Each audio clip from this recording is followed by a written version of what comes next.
नमस्कार, स्वागत है आपका। आप देख रहे हैं इंडिया टीवी स्पीड न्यूज। आपके साथ मैं हूं ज्योत्सना पाटनी। बिहार के दरभंगा से दिल दहला देने वाली खबर सामने आई।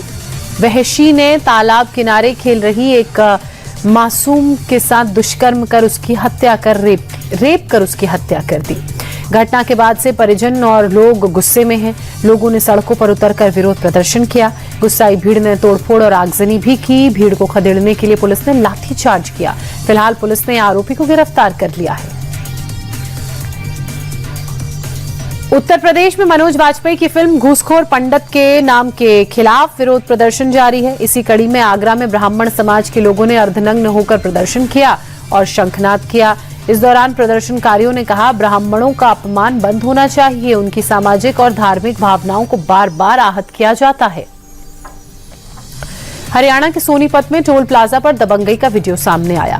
लाठी डंडों से लैस गुंडों ने टोल प्लाजा पर भारी बवाल किया। टोल कर्मी को दौड़ा कर पीटा। टोल मांगने पर 4 एसयूवी में सवार 15 से 20 गुंडे भड़क उठे और उत्पात मचाया। दबंगई की एक तस्वीर सीसीटीवी में कैद हो गई। टोल प्लाजा के मैनेजर ने पुलिस से मामले की शिकायत की, जिसके बाद पुलिस इनकी तलाश में जुट गई। पश्चिम बंगाल के मुर्शिदाबाद में बन रही बाबरी मस्जिद के खिलाफ लखनऊ में जगह जगह पोस्टर लगाए गए।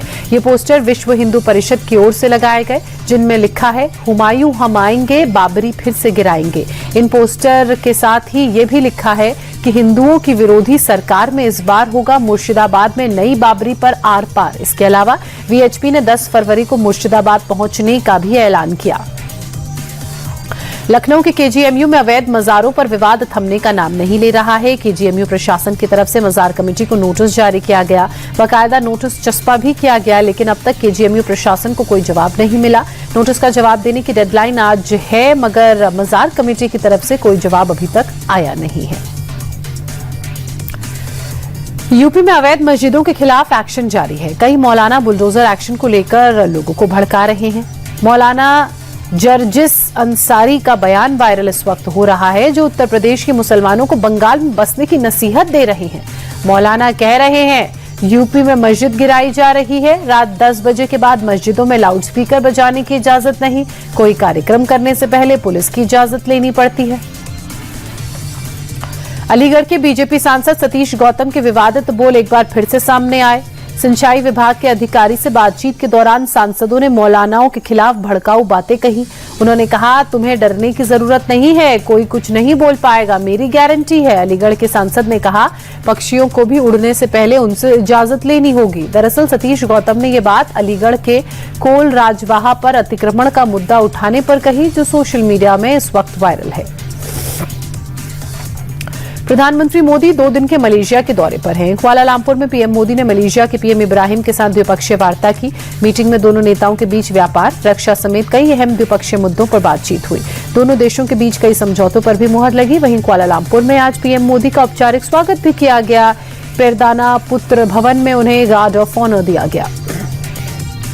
पीएम मोदी ने मलेशिया से भारत के संबंध को बहुत विशेष बताया। कहा कि मलेशिया भारतीय मूल्य के आबादी वाला दुनिया का दूसरा सबसे बड़ा देश है। हमारी सभ्यताएं साझा सांस्कृतिक विरासत और लोकतांत्रिक मूल्यों से जुड़ी हुई हैं। बीते कुछ सालों में दोनों देशों के रिश्तों ने नई रफ्तार पकड़ी है। भारत मलेशिया के बीच ऊर्जा, आधारभूत संरचना और उत्पादन में सहयोग और मजबूत हुआ है। प्रधानमंत्री मोदी ने एक बार फिर दोहराया कि भारत आतंकवाद पर कोई समझौता नहीं करेगा। मलेशिया में उन्होंने कहा कि आतंकवाद पर डबल स्टैंडर्ड नहीं चलेगा। भारत का रुख एकदम स्पष्ट है। आतंकवाद को लेकर न कोई दोहरा मापदंड चलेगा, न ही कोई समझौता। भारत और मलेशिया आतंकवाद के खिलाफ मिलकर काम करेंगे। संघ प्रमुख को लेकर मोहन भागवत ने बड़ा बयान दिया। भागवत ने कहा कि संघ का प्रमुख कोई भी जाति का व्यक्ति बन सकता है। ऐसा जरूरी नहीं है कि ब्राह्मण या क्षत्रिय ही आरएसएस चीफ बने। जो काम करेगा वो संचालक बनेगा। भागवत ने अखंड भारत बनाने की भी बात दोहराई। कहा, हर भारतीय का संकल्प 2037 तक अखंड भारत बनाने का होना चाहिए। जो भारत को तोड़ने के सपने देख रहा है, उनके मंसूबे कभी पूरे नहीं होने देंगे। गौरव गोगोई की पत्नी के कथित आईएसआई कनेक्शन विवाद मामले की जांच के लिए असम सरकार द्वारा गठित एसआईटी ने अपनी जांच पूरी कर ली है। एसआईटी ने अपनी जांच रिपोर्ट में सीएम हिमंता बिस्वा शर्मा को जो भी जानकारी थी वो सौंप दी है। अब एसआईटी की इस रिपोर्ट के बाद असम सरकार ने मामले में केंद्रीय जांच एजेंसी से इसे करवाने का फैसला किया है। सीएम हिमंता ने जांच के लिए गृह मंत्रालय को चिट्ठी लिखी है। इंदौर के दिनेश प्रजापत के वायरल वीडियो पर सीएम डॉक्टर मोहन यादव ने संज्ञान लिया। सीएम के निर्देश पर तत्काल केवाईसी कर पेंशन का प्रोसेस शुरू किया गया। साथ ही उनकी बूढ़ी मां के इलाज की व्यवस्था की गई। परिवार को आर्थिक मदद और बीएलओ के जरिए वोटर लिस्ट नाम जोड़ने की प्रक्रिया शुरू हुई। दरअसल दिनेश प्रजापत का एसआईआर में नाम कट गया था। इसके बाद कलेक्टर की जनसुनवाई में बार बार आने पर समाधान नहीं हुआ। मंगलवार को जनसुनवाई में दिनेश का गुस्सा फूट पड़ा। वीडियो वायरल होने के बाद सीएम ने खुद मामले पर संज्ञान लिया। हरियाणा के फरीदाबाद में सूरजकुंड मेले में एक दर्दनाक हादसा हुआ। वहां अचानक एक झूला टूटकर गिर गया।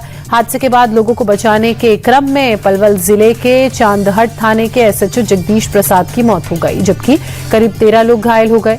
यह हादसा शनिवार शाम 6 बजे के करीब हुआ। हादसे के वक्त 26 लोग झूले पर सवार थे। घायलों को अस्पताल में भर्ती कराया गया। राजस्थान के कोटा में एक 3 मंजिला बिल्डिंग ढहने से 2 लोगों की मौत हो गई, जबकि 5 लोग अस्पताल में भर्ती हैं। 9 लोगों को प्राथमिक चिकित्सा के बाद छुट्टी दे दी गई। इमारत में फंसे लोगों को निकालने के लिए एनडीआरएफ, एसडीआरएफ, दमकल और पुलिस की टीम ने रेस्क्यू ऑपरेशन चलाया। रेस्क्यू के दौरान बचाव दल का एक कर्मचारी घायल हो गया। अधिकारियों के मुताबिक जिस बिल्डिंग में हादसा हुआ वहां फूड आउटलेट चल रहा था, जबकि बिल्डिंग के पीछे एक पुरानी बिल्डिंग में कई दिनों से काम चल रहा था। यूपी के बुलंदशहर में पुलिस ने बड़ी कार्रवाई को अंजाम दिया। 2 बदमाशों के खिलाफ जिला बदर की कार्रवाई की गई। ढोल नगाड़े बजाकर जिले के बाहर किए जाने का ऐलान किया। दोनों के खिलाफ गुंडा एक्ट लगने के बाद कार्रवाई की गई। मामला बुलंदशहर के पहासू इलाके का है, जहां विजेंद्र और ओम प्रकाश को 6 महीने के लिए जिला बदर किया गया। साथ ही पुलिस ने ऐलान किया कि दोनों बदमाश 6 महीने के अंदर जिले में दिखे तो बड़ी कार्रवाई की जाएगी।